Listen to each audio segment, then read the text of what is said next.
to go someday. Take me to New York, I'd love to see LA. I really want to come pick you with you. You'll be my American boy, American boy.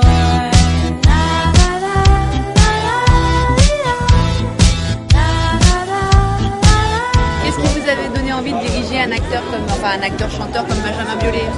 Benjamin Biolay, lui, je trouvais qu'il avait qu'il y a une grande différence entre la personne que j'ai rencontrée, je l'avais rencontrée une fois, et l'image qu'il avait. Et j'avais envie de donner une autre image de lui. C'était bien écrit, ça m'a fait rire. Et j'aimais beaucoup la personne qui l'a réalisé, qui est la même. C'est la première fois que je faisais quelque chose qui s'apparente à une comédie. Quand je l'ai rencontré, je suis tombée sur quelqu'un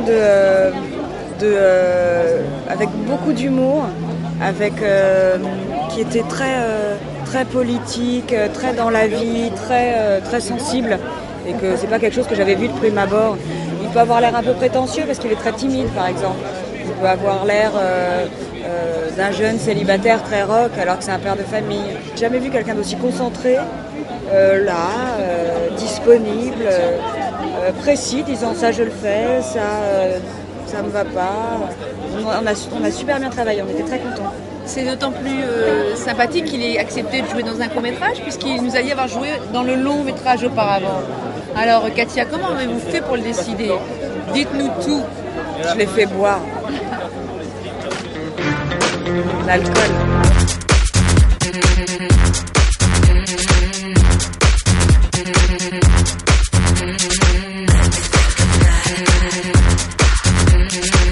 Est-ce que vous pouvez nous dire en quelques mots, résumer votre film?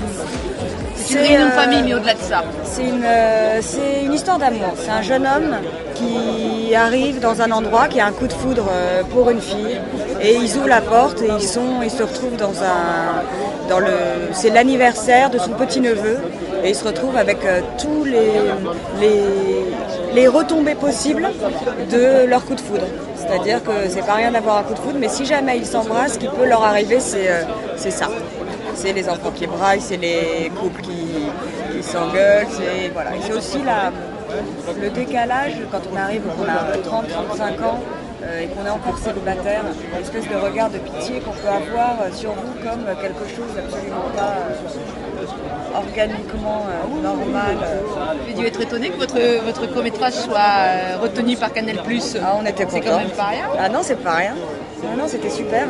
C'était une super aventure de toute façon. Du début à la fin, franchement, c'est super. Moi, j'adore ça.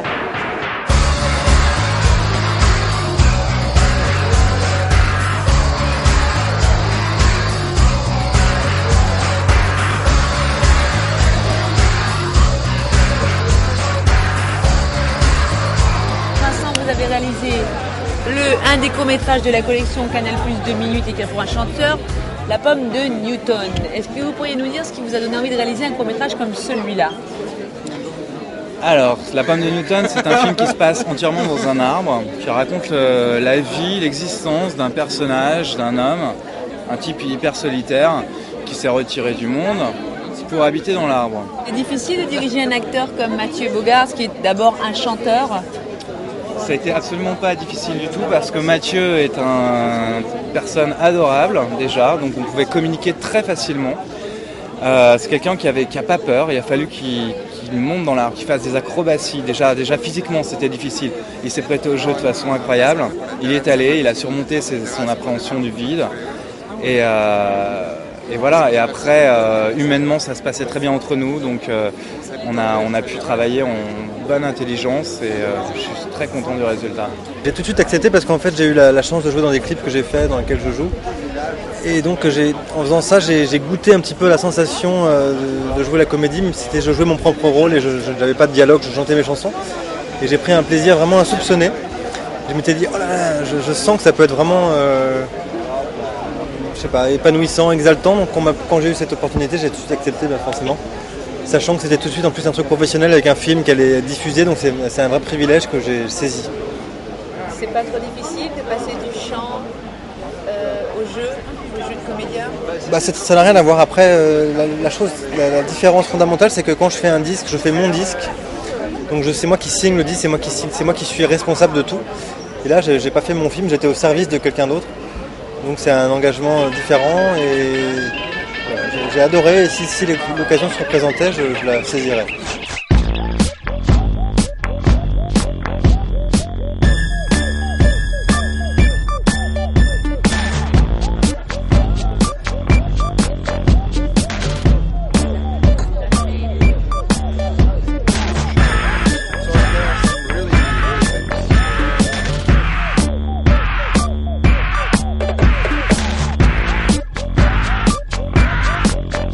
Je me suis dit le plus atypique choix, c'était pour moi de choisir quelqu'un qui était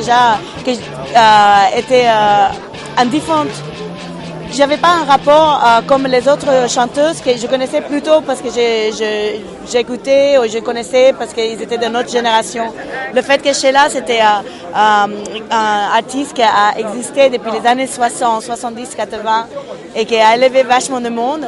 Et tout de suite, quand j'ai commencé à réfléchir, je disais Sheila, les gens me disaient oh, si tu fais Sheila, ça sera génial. Et mon producteur Nicolas Brevière aussi, c'est lui qui m'a vraiment fait la dernière conviction de faire Sheila. Parce que je trouvais que tous les deux, on avait une énergie, qu'on était drôle et en même temps, on ne se prend pas au sérieux. Et qu'ils voyaient aussi le match entre nous deux. Le public et la critique est unanime sur elle. Elle trouve qu'elle est superbe, que la mise en scène est superbe, qu'il est en tonalité parce que quelque part, on peut penser que ça fait l'univers de Desperate Housewives, sauf que Desperate Housewives, il a encore vachement plus si tu veux, des actions-réactions entre plein de femmes, etc. Et là, je trouve que c'est vachement plus introspectif et ils adorent voir aussi la manière que les Français ont leur maison, réfléchissent, savoir l'émission on attendait une fausse émission de télé dans la danse, c'est ma croix. Tu vois, ils ont trouvé ça génial que je vais faire un truc catholique, une fausse émission catholique dans un court-métrage qui s'appelle La Dinde, tu vois. Il y a 2-3 ans, j'ai réalisé ce que j'appelle des docu-comédies pour Canal+, surtout pour la nuit gay, au bout de Minou à Palm Springs, peut-être ça dit quelque chose à quelqu'un. Et quand j'ai vu, et donc déjà c'est un rêve toujours de travailler avec Canal pour le sens d'humour, le décalage, la qualité de la chaîne. Quand ils ont lancé, d'ailleurs je soutiens à 100% l'initiative de la collection parce que justement j'ai eu la chance, pas uniquement d'écrire, de créer et de travailler comme quelqu'un comme Sheila, mais surtout de travailler avec Canal+, qui donne cette opportunité pour travailler en 35 mm, être à Cannes, être à Clermont-Ferrand. Il y a 2 semaines, la Dinde est passée à Tribeca, au festival à New York. Il est demandé partout. Donc vraiment, ça donne une opportunité justement pour nous de continuer nos métiers et donc avec l'appui Canal+, qui est génial. Je m'occupe d'une émission de court-métrage qui s'appelle Histoire courte. Et j'achète et je préachète des films pour France 2. Est-ce que vous pouvez nous dire combien de courts-métrages vous achetez par année environ? C'est énorme. Non, hélas, pas énormément. J'achète entre 40 et 45 courts-métrages avec une trentaine de préachats. Quand même. En majorité français ou étranger? En majorité francophone. Ouais, francophone. Pour aider la production française. Service public oblige.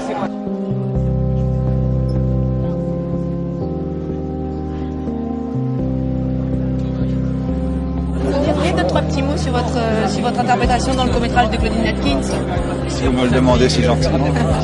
Surtout que je connais bien la réalisatrice, j'ai longuement parlé Claudine Atkins, oui, elle est adorable, elle est très mignonne.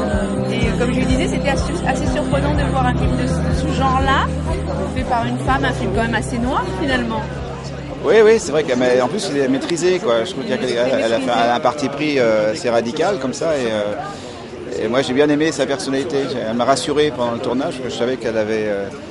Elle semble comme ça un peu fragile, quoi. On se dit c'est la pauvre petite fille, on va Absolument. la protéger, on va bien l'écouter, on va être gentil.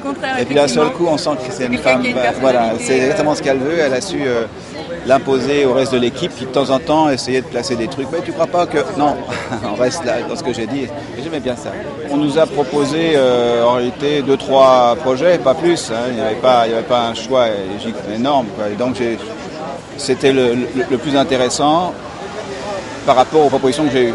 C'était votre premier rôle au cinéma ou vous aviez déjà joué? J'ai participé à à des téléfilms, voilà, des choses pour la télévision. Et puis j'ai fait un autre petit court-métrage aussi pour un jeune metteur en scène. Et voilà, c'est le deuxième. Ça vous a donné envie de continuer au cinéma ou... C'est une question de proposition, de désir. Moi, ce que j'aime, c'est que les gens viennent me voir, me dire « Ah, j'ai pensé à toi, c'est vraiment pour le rôle. » Voilà.